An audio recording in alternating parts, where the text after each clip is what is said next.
오늘도 말씀과 기도로 이 자리에 오신 분들을 환영합니다. 레위기 18장 19절로부터 30절. 음란한 죄를 그치라. 지금부터 본문을 읽겠습니다. 너는 여인이 월경으로 불결한 동안에 그에게 가까이하여 그의 하체를 범하지 말지니라. 너는 내 이웃의 아내와 동침하여 설정함으로 그 여자와 함께 자기를 더럽히지 말지니라. 너는 결단코 자녀를 몰래에게 주어 불로 통과하게 함으로 내 하나님의 이름을 욕되게 하지 말라. 나는 여호와이니라. 너는 여자와 동침함 같이 남자와 동침하지 말라. 이는 가증한 일이니라.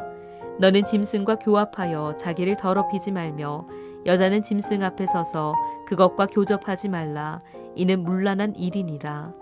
너희는 이 모든 일로 스스로 더럽히지 말라. 내가 너희 앞에서 쫓아내는 족속들이 이 모든 일로 말미암아 더러워졌고 그 땅도 더러워졌으므로 내가 그 악으로 말미암아 벌하고 그 땅도 스스로 그 주민을 토하여 내느니라. 그러므로 너희 곧 너희의 동족이나 혹은 너희 중에 거류하는 거류민이나 내 규례와 내 법도를 지키고 이런 가증한 일의 하나라도 행하지 말라. 너희가 전에 있던 그 땅 주민이 이 모든 가증한 일을 행하였고 그 땅도 더러워졌느니라. 너희도 더럽히면 그 땅이 너희가 있기 전 주민을 토함같이 너희를 토할까 하노라. 이 가증한 모든 일을 행하는 자는 그 백성 중에서 끊어지리라. 그러므로 너희는 내 명령을 지키고 너희가 들어가기 전에 행하던 가증한 풍속을 하나라도 따름으로 스스로 더럽히지 말라. 나는 너희의 하나님 여호와이니라. 본문의 중심 메시지입니다. 오늘 본문에는 숨겨진 단어가 있습니다. 그 단어는 적어도라는 단어이지요. 하나님은 가나안 땅을 이스라엘에게 맡기시면서 앞 주인이었던 가나안 족속이 왜 주인의 자리에서 쫓겨났는지를 함께 말씀하십니다. 그러면서 하나님의 백성인 이스라엘에게 적어도 너희는 저들과는 다르게 살아야 한다 하는 말씀을 오늘 본문에서 전하고 계시지요.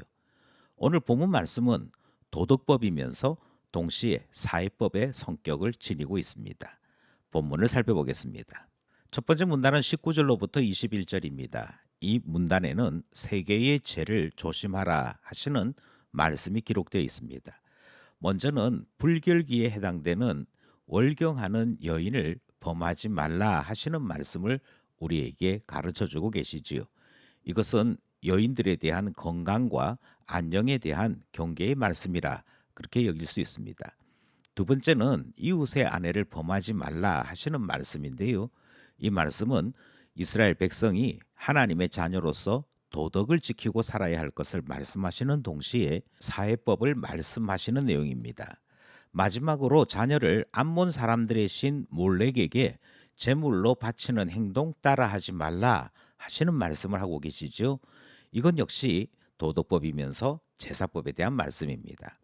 우리는 이 세 가지 죄를 조심하라 하시는 말씀에서 하나님을 아는 신자, 하나님을 아는 신앙은 본능이든 사회 구성에 관해서든 변화를 일으킨다 하는 사실을 확인할 수 있습니다.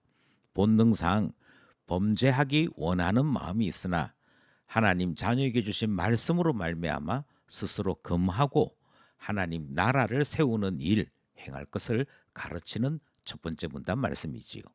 둘째 문단은 22절 23절입니다. 가나안에 있는 뒤틀린 성행위들이 있었습니다.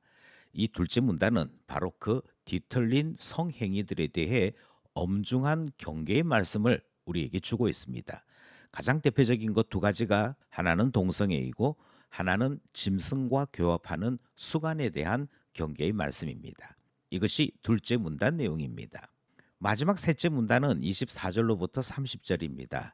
이 문단에서는 왜 앞에 금지된 계명, 그것이 왜 선포되었는지 이유를 가르치고 있지요. 첫 번째 이유는 죄라고 하는 것이 사람의 삶과 영혼을 더럽히기 때문이라 그렇게 말씀하고 있습니다. 두 번째 이유가 있는데요. 가나안 족속을 반면교사로 삼아야 하기 때문이라 말씀하고 있습니다. 이미 앞서 말씀드렸던 것처럼 가나안 족속은 원래 주인이었습니다. 하지만 그들이 더러운 죄에 빠져 있을 때 땅으로부터 버림을 받게 되고 하나님께서 심판하셨다 하는 내용을 우리는 기억하고 있는 것이지요. 가나안 족속이 그렇게 되었다면 이스라엘은 이 사실을 기억해야 하는 것입니다.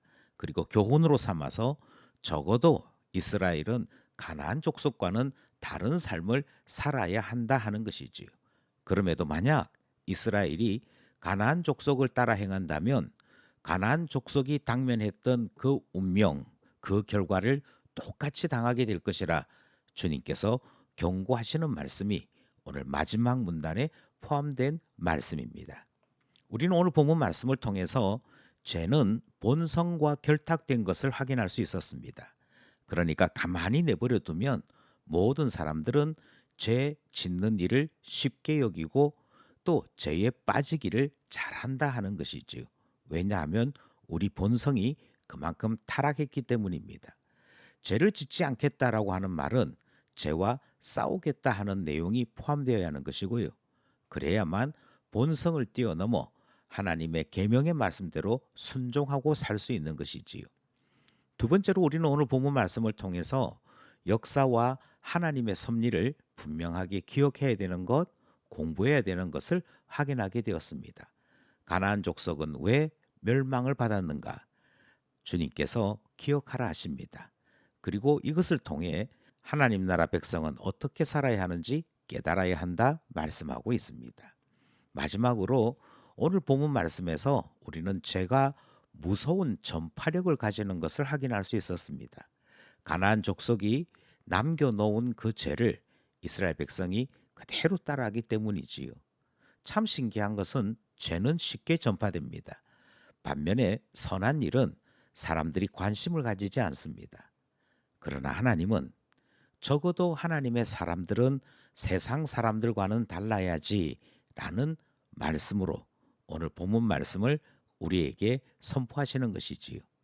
신자는 격이 있는 사람입니다. 품위가 있는 것이 하나님 자녀입니다. 하나님 말씀대로 살기 때문이지요. 오늘도 말씀과 기도로 품위 있고 품격 있고 하나님의 영광을 위해 살아감이 있는 하나님 자녀 되기를 간절히 소원합니다.